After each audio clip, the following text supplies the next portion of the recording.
Hi friends, welcome to my channel. అన్నలకి అక్కలకి hi hi. ఎలా ఉన్నారు? బాగున్నారా? నన్ను చూసి అయితే ఎవరు నవ్వకండి ఫ్రెండ్స్. తలకి ఏదో పెట్టుకున్నాను అనుకుంటున్నారా? ఏమీ కాదు, గోరింటాకు మాత్రమే. అది ఎందుకు అంటే తలకాయ బాగా నొప్పి వస్తుంది ఫ్రెండ్స్. కళ్ళు కూడా బాగా మంటలుగా ఉన్నాయి. ఆ విషయం అక్కకి చెప్పాను. అక్కకి చెప్తే తను ఎవరో పక్కింటి ఆమె చెప్పిందంట. ఆమె వేడి వల్లేనమ్మా అట్లా ఉంటుంది, కాస్త గోరింటాకులో పెరుగు నిమ్మకాయ వేసేసి మిక్సీ పట్టేసేసి తలకి పట్టించండి, ఆ వేడి మొత్తం లాగేస్తుంది అని చెప్పిందంట అక్కాయికి. తను వచ్చి పాపం ఇవాళ పని కూడా మానుకొని గోరింటాకు మిక్సీ వేసుకొని తీసుకొచ్చి పని మాల పెట్టి మరీ ఇంటికి వెళ్ళింది. సో వీడియోలోకి వెళ్ళిపోదాం ఫ్రెండ్స్. సో క్యారెట్, బీట్రూట్, పచ్చిమిర్చి, కొత్తిమీర, ఉల్లిపాయ ఎందుకోసం అంటే పుంగనాలు వేసుకుందాం ఫ్రెండ్స్. ఈరోజు ఆ రెసిపీ మీతో కూడా షేర్ చేసుకుందామని ఈ వీడియో పెడుతున్నాను.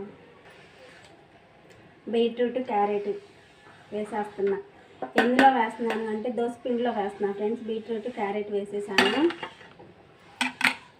అలాగే ఉల్లిపాయ, పచ్చిమిరపకాయ, కొత్తిమీర ఇవి కూడా వేసేస్తున్నా ఫ్రెండ్స్.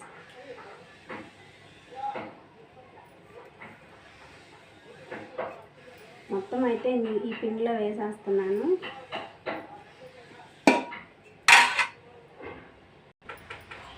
అలాగే కాస్త జీలకర్ర కూడా వేస్తున్నాను ఫ్రెండ్స్.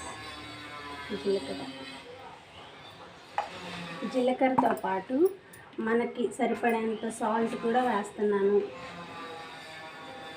సాల్ట్ నాకైతే ఇది సరిపోతుంది. మీ టేస్ట్కి తగ్గట్టు మీకు ఎంత కావాలో అంత సాల్ట్ కూడా వేసుకోండి. ఇవి మొత్తం కలిసేలా పిండిలో కలిపేసేద్దాం ఫ్రెండ్స్. మళ్ళీ చెప్తున్నా, ఇది దోసపిండిలో ఇవి మొత్తం వేసేసి కలిపేసేస్తున్నాను. ఓకే ఫ్రెండ్స్, గుంత పొంగనాలు బాండి పొయ్యి మీద అయితే పెట్టేసుకున్నాం. అదైతే వేడైపోయింది. ఇప్పుడు మొత్తం దాంట్లో కాస్త ఆయిల్ అయితే వేసేసుకుందాం. ఫ్రెండ్స్. పిండి కూడా బాగా కలిపేసుకున్నాం. బీట్రూట్ వేయడం వల్ల మంచి కలర్ అయితే వచ్చింది. పిండి కూడా పెనం కూడా వేడెక్కిపోయింది. ఆ పెనం మీద మనం పిండి వేసేద్దాం.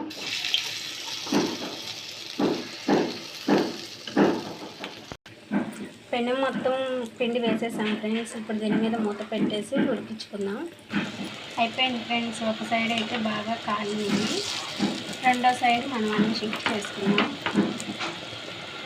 ఓకే ఫ్రెండ్స్, మొత్తం రివర్స్ తిప్పేసుకున్నాం. అటు సైడ్ కూడా కొంచెం ఎర్రగా కాల్చుకుందాం. అయిపోయింది ఫ్రెండ్స్. మన గుంత పొంగనాలు ప్లేట్లోకి తీసేసుకున్నాం. ఇది మొత్తం మా పిల్లలు బీట్రూట్ తినరు ఫ్రెండ్స్, అందుకోసం అని చెప్పి ఇలా చేసి పెడుతూ ఉంటాం. వాళ్ళ కోసం హెల్త్కి చాలా మంచిది కదా బీట్రూట్. అందుకోసమని ఈ ప్రయోగాలు మొత్తం కూడా, అంతకుమించి ఏం లేదు. ఇవన్నీ మీరు వేసుకోవాలని నేనైతే చెప్పను. మీ ఇంట్లో ఏమైతే మీకు అందుబాటులో ఉంటాయో అవి మాత్రమే వేసుకొని చేసుకోండి. అన్నీ వేసుకొని అన్నీ చేసుకోవాలని ఏం లేదు ఫ్రెండ్స్. మనకి ఉన్నదాన్ని బట్టి మనం వేసుకొని చేసుకోవడమే, లేదు మనకి రాదు కదా. ఓకే ఫ్రెండ్స్, మన గుంత పొంగనాలు అయితే అయిపోయినాయి. ఈ పొంగనాలు మీకోసమే. మంచి స్మెల్ అయితే వస్తుంది ఫ్రెండ్స్. టేస్ట్ ఎలా ఉంటుందో. ఓకే ఫ్రెండ్స్, లైక్ కొట్టండి, షేర్ చేయండి, సబ్స్క్రైబ్ చేసుకోండి, మన ఛానల్ని ఫాలో అవ్వండి ఫ్రెండ్స్ ప్లీజ్.